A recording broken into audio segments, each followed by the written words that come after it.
Hi up guys, in this video I will show you how to change profile name in Skype. Firstly, you need to go up into your profile section just by typing on your profile icon. When you get up right there, simply you need to stay up here to go up on settings, and when you get up right there, go on the first selection, account profile.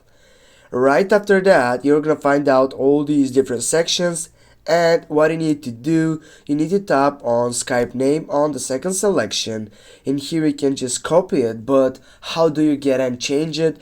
Simply, you need to go right down your profile section on managing, and right here guys, on this selection, you need to wait to get up here. Now go on the name section. Here simply, as you can see, you have the chance to change your name, and when you do that, you can go with save changes and it will get up to the new name.